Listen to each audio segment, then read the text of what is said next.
So let's go Baptist distinctives now. And I actually changed up how I wanted to work through this by using the Baptist distinctives to demonstrate that African American Baptists are not some sort of splinter group over there. They're really in the thick of what it means to be Baptist. Yeah. So we think of freedom of conscience, liberty of conscience. So this is the fundamental Baptist distinctive. So each individual person is responsible before God under the supreme lordship of Jesus Christ, and no church, political state, family member, or other person can represent an individual before God. So, but if you think about the antebellum period, this means that someone's master did not represent them before God. How about that? So what the master said of them is not the final word on them. What God says about them and their relationship to God based upon Christ is the final word on them. It wasn't the fact that the Constitution later said that they're 3/5 of a person. It was the fact that God has sent his son to die for them. They are now sons and daughters of the King. Yeah, yeah. The true King.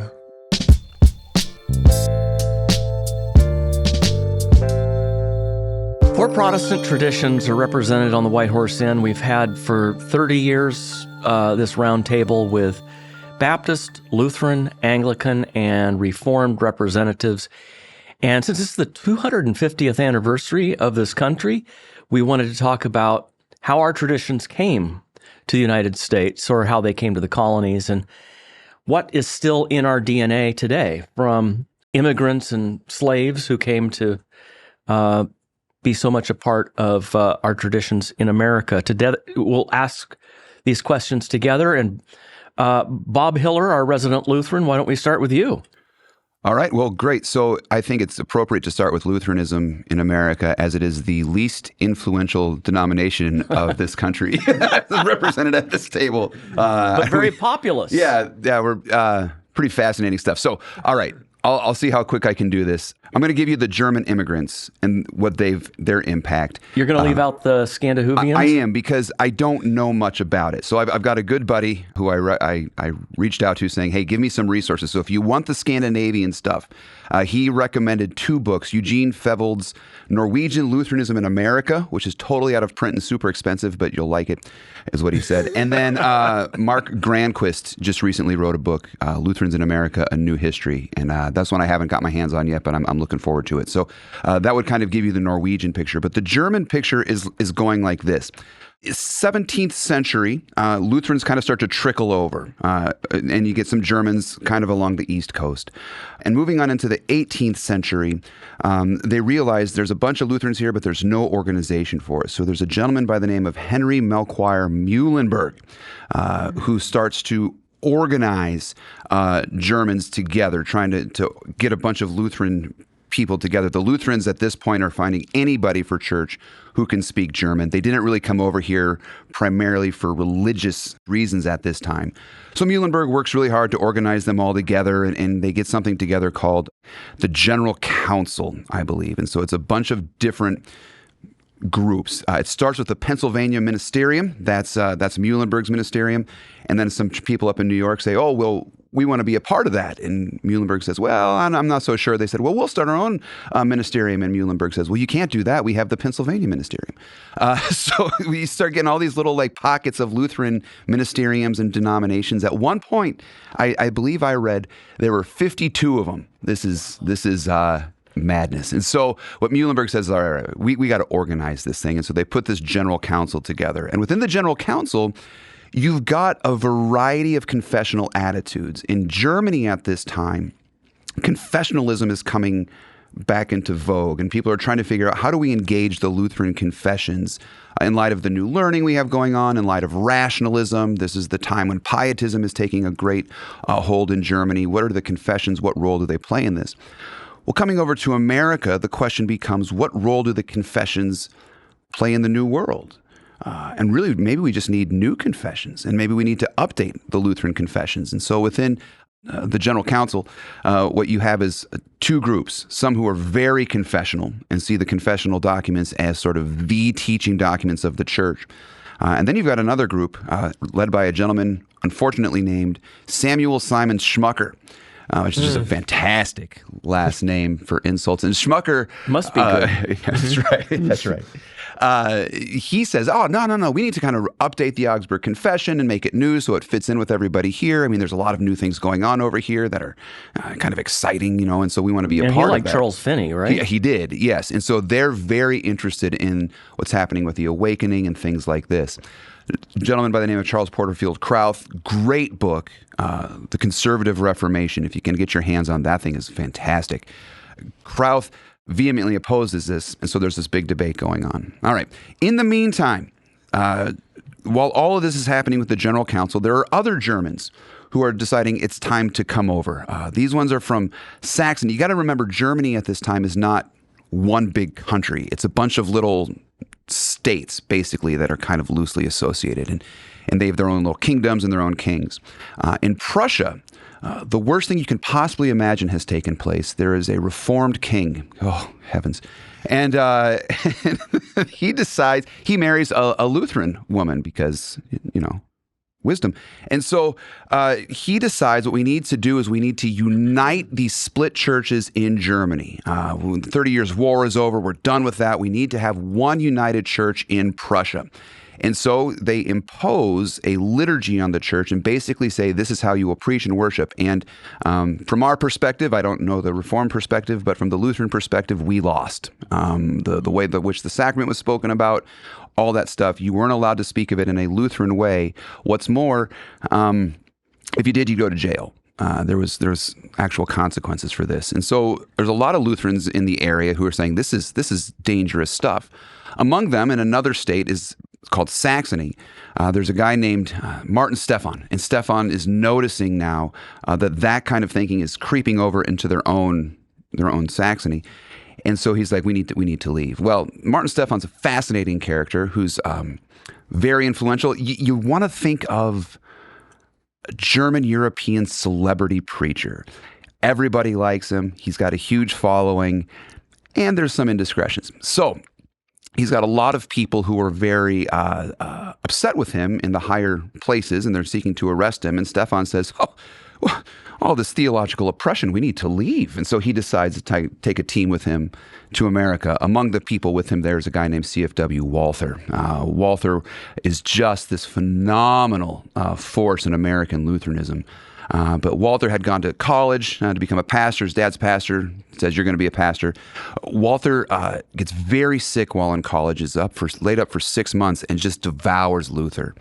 Gets really caught up in sort of the confessional revival and says, I love Luther, I love the confessions, but he's also very concerned about his own soul. He's worried that he's not pious enough, he's not holy enough, he's very influenced by pietism.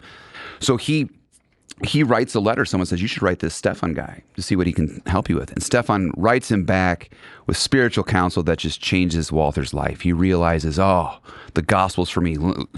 Stephan says, you got the law down. You got it figured out, but you need to know the gospel, and distinguishes law and gospel for Walther, which will be very significant. That's his book. That's the whole thing for him. The treatise on this is the go-to. The book on law and gospel from American Lutheranism. And so they come over.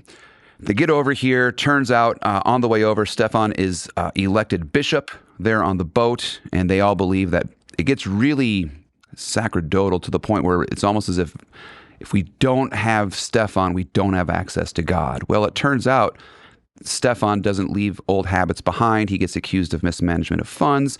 He gets accused of mistreatment of women, indiscretions, and is kicked out. So they take him, they put him on a boat, and they push him across the Mississippi River from Missouri to Illinois and kind of wave at him as he gets off for his excommunication. But then they realize, we don't know what we're going to do. And for 2 years, they're trying to figure out, do we even still have a church here? We don't have a bishop any longer. Who's got the power in the church? And this becomes a very significant moment for Missouri Synod Lutheranism and confessional Lutheranism in America. They have this thing called the Altenburg debate, and the debate is who has the power in the church, the laity or the clergy. A guy named Marbach comes, and he represents the laity. He's a lawyer, and Walther comes in representing the clergy. So they sit down to have the debate. This will solve the problem, and Walther stands up and says, it's the wrong question. He says, this is a law question. We need to deal with this from the perspective of the gospel. What is it that makes the church? It's not the power of the laity, it's not the power of the clergy, but it's the preaching of the word and sacrament. And Marbach says, well, do you preach, Walther? And he says, I do. He says, do you administer the sacrament, Walther? He says, I do. And Marbach goes, oh, well, I guess we got a church. It's like, I guess we're fine. So we've got a church here in America, and this is great. Walther starts writing this thing called Der Lutheraner, the Lutheran, and it gets into the hands of another guy whose name, I'll be real quick with this, another guy whose name is Winnekin. Winnekin is also trying to organize German Lutherans, is terrified with what's happening with the General Council. He writes to a guy named Loa over in Germany and says, we need missionaries over here because all the Germans are either becoming German Methodists or they're under the influence of Schmucker and the council. We can't have this. We need confessional Lutheranism. He gets his hands on Walther's Der Lutheraner, and he's like, I think the quote is, thank God there are more Lutherans here. They all start coordinating, talking, getting together. They find other disparate Lutheran groups. They start organizing. Finally, mid-1800s, they come together for a few meetings. They get together in Chicago, 1847, and that establishes what we now call the Lutheran Church Missouri Synod. I believe at the time it was called the German Lutheran Synod of Missouri, Ohio, and other states, which just rolls right off the tongue. And that's kind of what organized it. That's kind of what got it going. They tried to have some friendship with the General Council, folks like Krauth, but there was a big debate over predestination, and that's a very significant debate in the history of American Lutheranism. And but nonetheless, that's kind of how we come about. That's where my tradition comes from. That's pretty broad, but I think I can stop there. So taking the confessional view of unconditional election, Rod Rosenblatt used to say was like how the Missouri Synod was formed. That is correct. Over against the Buffalo. The Buffalo Synod, the Iowa Synod is the kind of almost the ELCA of the day. But yeah, because what they were saying was God elects in view of faith, intuit fide. So God knows who will believe. That's how he decides to elect. And Walther vehemently fights against this. His stuff on predestination is Lutheran confessionalism at its finest. It's worth reading. So that and his stuff, interesting stuff on priesthood of all believers. I would recommend that sort of stuff too. I love hearing about Walther because not knowing the history until getting to know you years ago, I knew the book. Yeah. I was like, okay, who's this CFW Walther person? I didn't know Lutheran history in America. And then he's also, and we'll talk about this, some other time, really important for, ministry to survivors. There's some stories in his life of what he did pastorally to women who were abused by their husbands, protecting children. Interesting. And he has this whole thing about law and gospel and how that applies pastorally in that situation. So I've always had this great respect for Walther, and to hear the background is just awesome. Yeah, Thank you. Pretty cool stuff. Mm-hmm. So that's Lutheranism. And by the way, there were about 9 of us throughout the whole thing. There are 9 Lutherans in America at this time. I just named most of them. So Lutheranism has not had the impact on America that your traditions have. Just because the reasons why we came over, religious persecution wasn't like the primary thing. Mm-hmm. The places they located, it's just not the same influence. I think the biggest thing is Muhlenberg. I believe his son was one of Washington's generals, which is kind of a cool thing. But you just don't have a lot of Lutheranism. So it'd be curious for me to hear the rest of you guys in here. But today, how many Lutherans are there? 12 Lutherans. Mike, I don't know. In the Missouri Synod, I think we're just hovering around 2 million. I think we're less than that now. And then the Wisconsin Synod is smaller than that. It's not bad. But still, I don't think that's right. I've got to check. You got more than us then. ELCA is I still believe the largest, but they've been declining significantly, like everybody has. The Evangelical Lutheran Church of America, which is the far more progressive side of Lutheranism, and I would suggest not particularly confessional or. We'll stop there, but yeah. So that's kind of where we're at. The story of Lutheranism and then Anglicanism in America is the other extreme because Anglicanism tried to set itself up as the national religion, which is ironic, and we'll get to the whole story. But there's a chart early on where it had the president and the presiding bishop, and then it had governors and bishops. And then you had the House of Deputies and the House of Bishops, which are, the senators and House of Representatives. So you actually had this, and they had set up a national cathedral in D.C. So it's quite the opposite of at least the gumption to try to do that. So that old chart is amazing to look at. But Anglicanism in America starts in 1607 in Jamestown. That's where the first service took place. And it was under the ship's sails, and they prayed through the Book of Common Prayer. And many people look at that as the first Christian liturgy conducted in the English colonies. By the end of the 17th century, you had Anglicanism was established in churches in Virginia, North Carolina, South Carolina, Georgia, and even New York City. And they were not marginal outposts. Some of those churches still exist today, are some of the most vibrant. Theological and ecclesiastical commitments come from the Elizabethan settlement, which was in 1559. And it was highlighting Protestant doctrine and retaining Catholic ecclesiastical structures, the historic episcopate. So you had genuine reformational theology with these structures, and that's going to become important in the story. Colonial Anglicanism inherited that settlement, comes with it, along with Richard Hooker on the laws of ecclesiastical polity, which was the intellectual framework, but he highlighted Scripture is the authority, and everyone talks about the three-legged stool of Hooker, like, oh, he's got three, is Scripture, tradition, and reason, and they're all equal. He's like, they're not even close. It's Scripture, and then where Scripture's not clear, let's look at tradition, and where Scripture and tradition aren't clear, let's use reason. So it was a pecking order. It was not a three-legged stool. Yeah, that's helpful. And so the challenge, there's one distinctive challenge for Anglicanism in the United States, which is that the colonies had no bishops. And Anglican polity requires bishops for ordination, confirmation, and no bishops set foot in America during the entire colonial period. And so what you have is a chronic clergy shortage, because you'd have to go all the way back to England, where you die on the way back to get ordained. And what that means is that it left colonial Anglicanism dependent on lay leadership. And this is the hallmark for American Anglicanism, which was unusual in a tradition that holds to a historic episcopate in the role of clergy. So you have this really amazing... It's very ironic. And I'll come back to that in a second. So that's just highlighting clergy shortage. Why did they come here? It wasn't to flee persecution. It wasn't Puritans because they're fleeing persecution, Baptists seeking liberty of conscience, Lutherans because they're an ethnic community preserving their language and liturgy. I'm not trying to minimize all of those. No, but this is not the reason. But Anglicanism came because it was the established religion of English colonies. The motivation was expansion, settlement, and mission. And so the church didn't choose America. The empire brought it. Interesting. Interesting. And then the revolution. So then you have this revolution taking place. And this is one reason why in the United States, our denomination is called the Episcopal Church, because it's easier to talk about the structure of government than Anglicanism, which is the Church of England, when you're having a revolution with that. So that's so interesting. The American Revolution created an existential crisis for colonial Anglicanism. And they faced this impossible choice, which is loyalty to their ordination vows or loyalty to the new republic. And a majority of the American clergy were loyalists, and many of them left during and after the war. And then you have Samuel Seabury argued against the revolution, New York clergyman. He becomes the first bishop, but he argues against the revolution. You have Alexander Hamilton, a lay clergyman, who was clearly in favor of the revolution.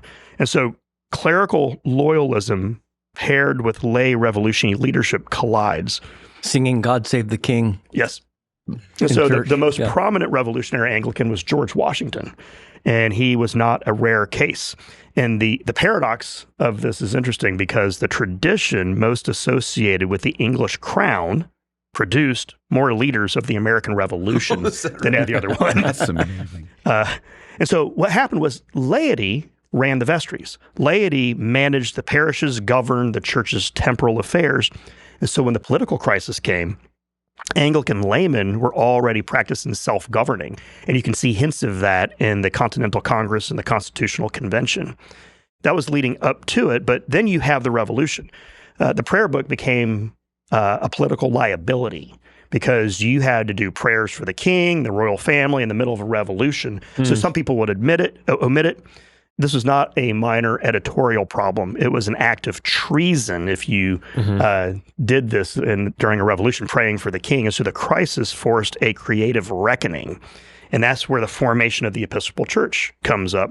In 1784, Samuel Seabury, of Connecticut, actually, sorry, he was the one who opposed the revolution, traveled to Scotland and was consecrated, ordained as a bishop by Scottish bishops in Scotland who received their orders from bishops who had themselves been marginalized for reasons of political conscience. And so they were separated from the thread of England. There was some conflict there. And so the first was through a Scottish line.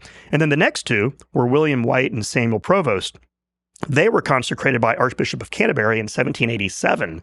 And so you actually have these two distinct lines of succession, the first one from Scottish and the other two from English.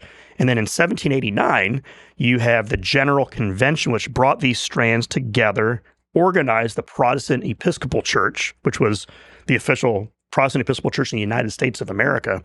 And now they were called the Episcopal Church, with constitutions, canons, a revised Book of Common Prayer, which is the same year that the U.S. Constitution was ratified. So the story of Anglicanism and the story of America is just interwoven, especially making a revolt against the church that was the national religion, national church, and then actually trying to become that very thing. But the relationship between church and state was fundamentally redrawn. American Anglicanism had to be persuasive and could not compel. And so what you see, what was gained in this whole story with the revolution, clergy shortage, lay leadership, was self-governing, mission-minded, and shaped by the principles that you had to persuade and you couldn't compel. And so in the marketplace of religions, you had to be, you had to compete. Yeah. And it was built in to Anglicanism in the United States. What was gained, I think, the defining tension is between church order and evangelical freedom, episcopal authority, which there was none or very little, and lay self-governance. And that's rooted into the United States Episcopal Anglican expression. We have a House of Deputies. When you were talking about the distinction, House of Deputies and a House of Bishops, and nothing gets passed unless both agree on it. There's a significant role for laity in the Episcopal Church, especially in America.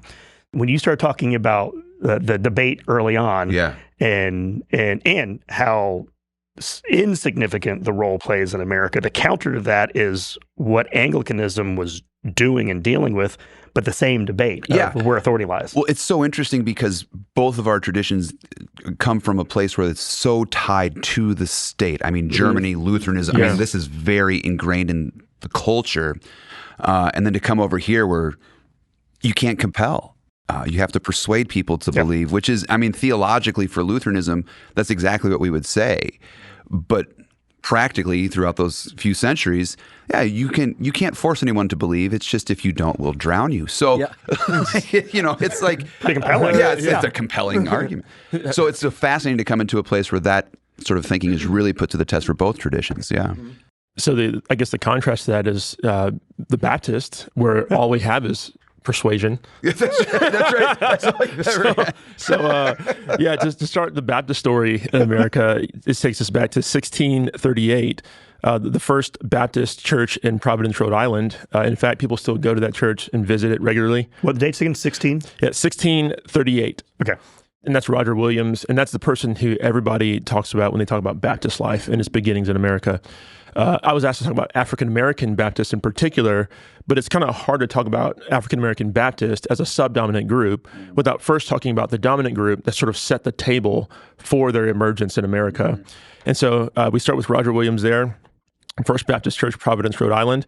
And then by 1701, the middle colonies, they really become the hub of particular Baptists.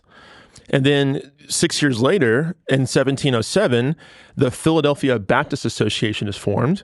And that's formed out of 5 churches in New Jersey, Pennsylvania, and then Delaware. And they had actually a very robust missionary strategy to take the gospel everywhere. Again, because we're not used to having, a place where the government is kind of intertwined with what we do. We're the ones who push back against that, which I'll get to our distinctives in a moment. But by 1760, the Philadelphia Association, they had a presence in Connecticut, New Jersey, Pennsylvania, New York, Delaware, and they added Virginia and West Virginia. And then by 1751, the Philadelphia Association, they began to expand down into the Carolinas. And then that's in particular Charleston, where that's one of the first Southern Baptist churches to emerge there. This emerged in Charleston in 1750s is actually significant because this environment is a context of the First Great Awakening. So we have Baptist life spreading all throughout the colonies, north and south, and now pushing west, Pennsylvania, and so forth. And this is the moment when many African Americans became believers. There were several missiological attempts to engage people of African descent before that, but a lot of those were very liturgical expressions of the Christian faith. But if you think about it, people of African descent are an oral people, and their illiteracy was necessitated by the law code. So the idea of having people who are oral and their illiteracy was a function of law, try to do liturgy, it just didn't sit well. So then Baptists come along and they had some success, because of their style of worship, because it was more free and expressive. And if you think about African traditional expression, there's a lot of improvisation there. It's a beautiful thing.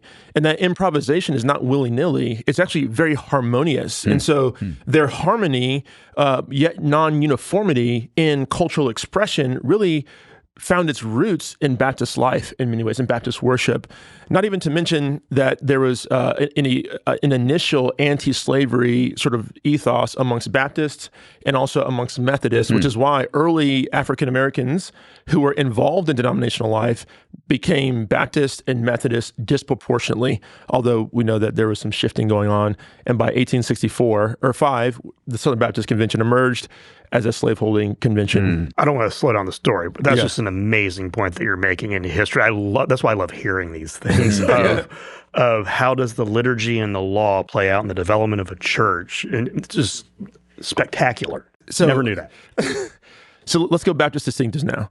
And I actually changed up how I wanted to work through this by using the Baptist distinctives to demonstrate that African American Baptists are not some sort of splinter group over there. They're really in the thick of what it means to be Baptist. Yeah. So we think of freedom of conscience, liberty of conscience. So this is the fundamental Baptist distinctive. So each individual person is responsible before God under the supreme lordship of Jesus Christ, and no church, political state, family member, or other person can represent an individual before God. So, but if you think about the antebellum period, this means that someone's master did not represent them before God. How about that? So what the master said of them is not the final word on them. What God says about them and their relationship to God based upon Christ is the final word on them. It wasn't the fact that the Constitution later said that there is 3/5 of a person. It was the fact that God has sent his son to die for them. They are now sons and daughters of the King. Yeah. The true King, the Lord. And so, and then as a Baptist, I'm always talking about priesthood of the believer, but this is a very significant point and very significant emphasis in Baptist life, because it was significant that every believer could read the Bible for themselves, because people were getting the Bible interpreted for them in ways that are manipulative, and with the express purpose of utilizing Scripture to keep people docile and in their bondage.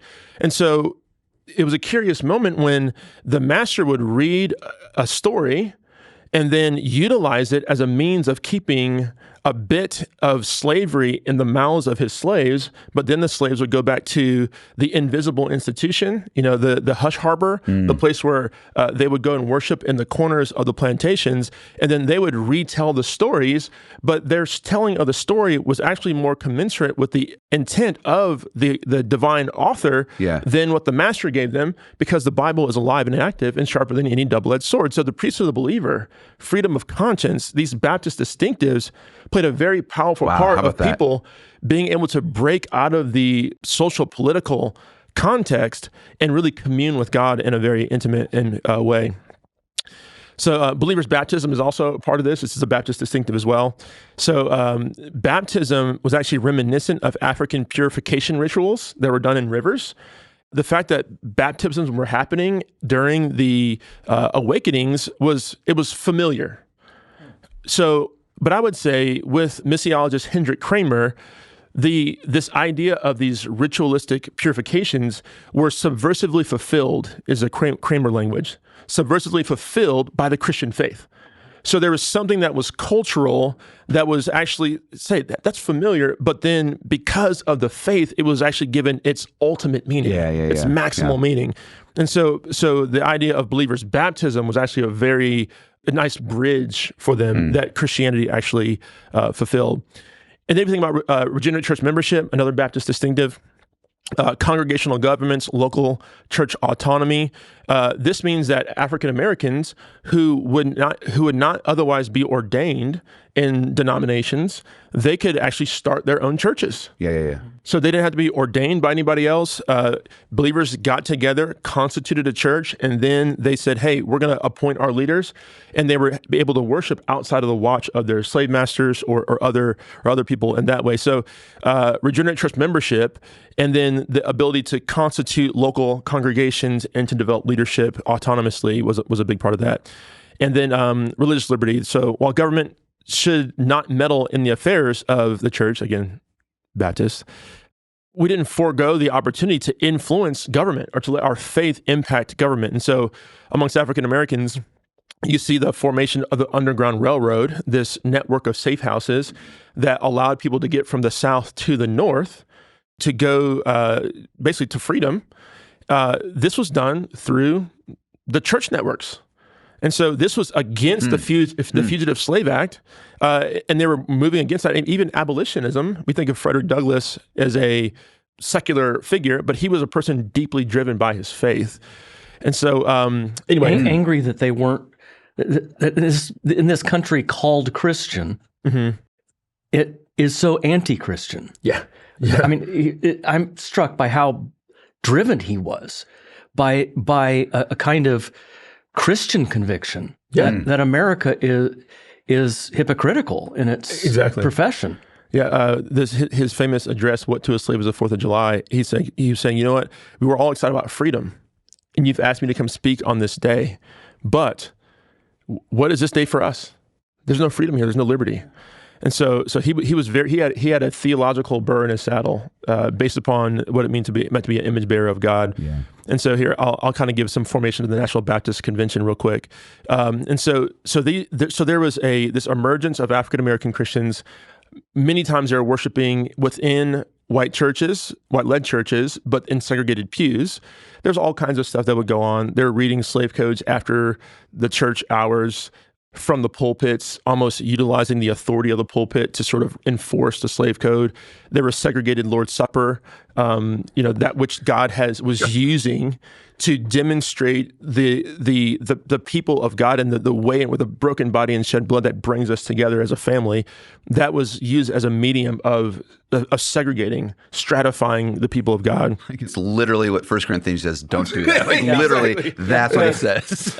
So it's with on the broken steroids. That's right, for sure. And so it's with a broken heart that Elias Camp Morris, he was the first president of the National Baptist Convention.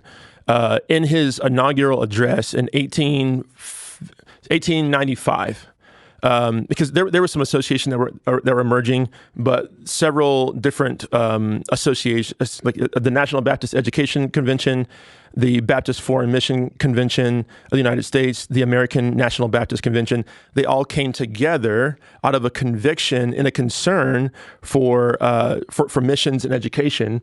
They came together to form the National Baptist Convention. And their inaugural presidential address done by Elias Camp Morris, E.C. Morris is how you say his name.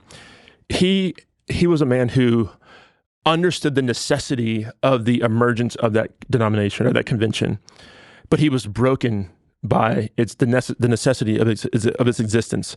And he was so big on the brotherhood of man. He says this: Jesus Christ came into the world to save sinners, not white sinners, nor black sinners, nor red sinners, but sinners. he goes on to explicitly state that Christ is not the Savior of any particular race or class, but whoever may will take the water of life freely. And so he was saying, like, we have to exist because we have to worship in dignity and worship as image bearers.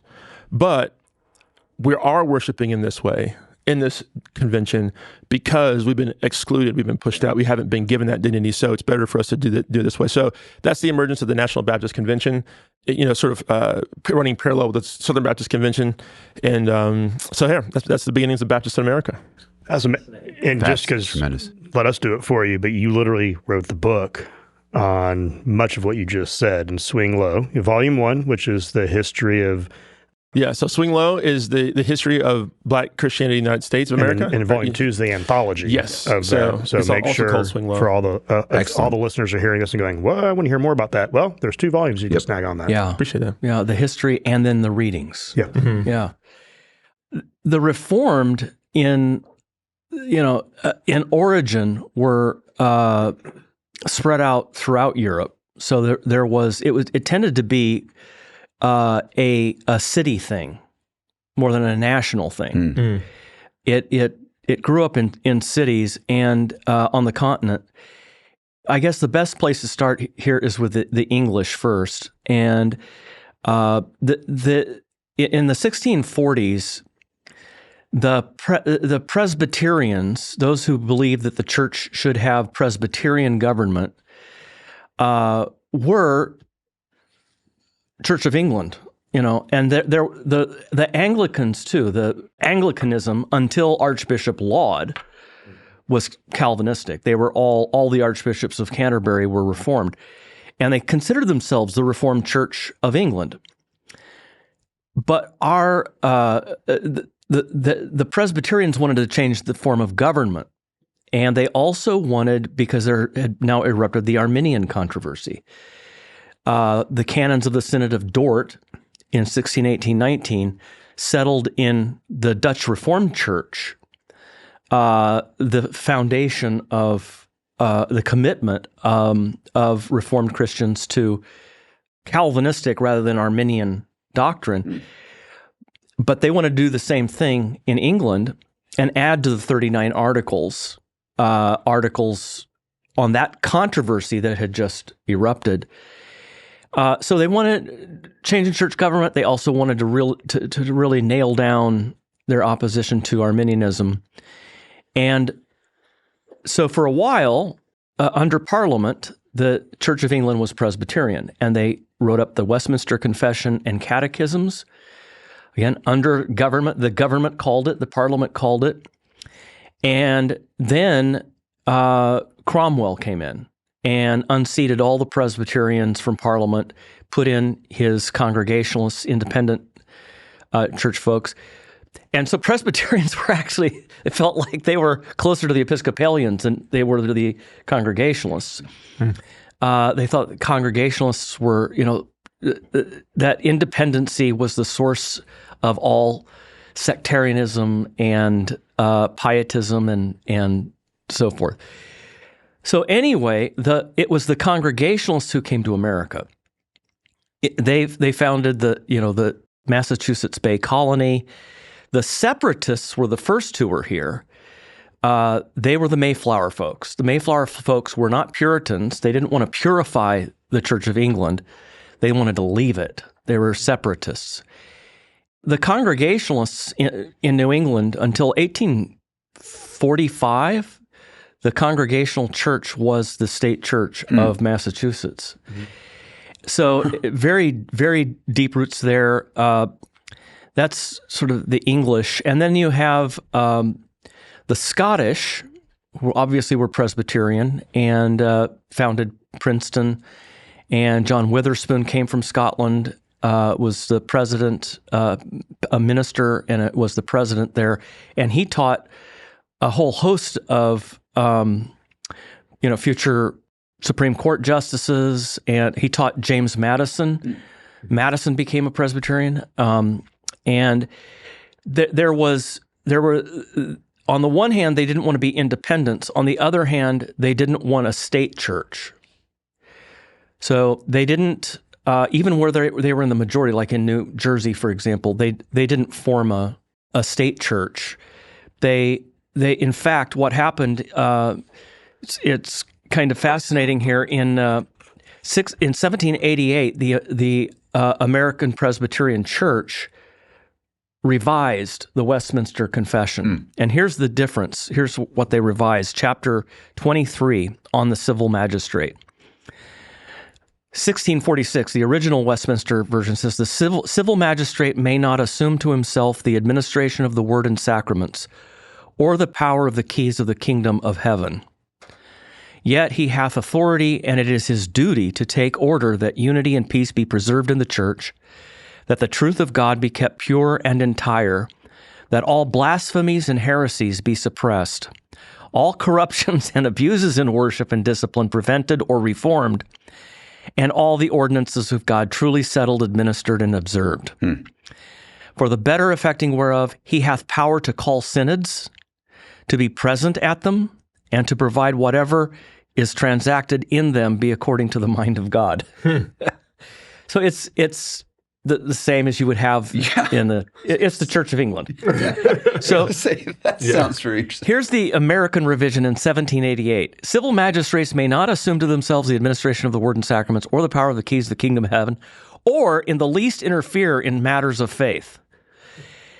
Yet, as nursing fathers, it is the duty of the civil magistrates to protect the church of our common Lord without giving preference to any denomination of Christians above the rest, in such a manner that all ecclesiastical persons, whatever, shall enjoy the full, free, and unquestioned liberty of discharging every part of their sacred functions without violence and danger. And as Jesus Christ hath appointed a regular government and discipline in his church, no law of any commonwealth should interfere with, let, or hinder the due exercise thereof among the voluntary members of any denomination of Christians according to their profession and belief.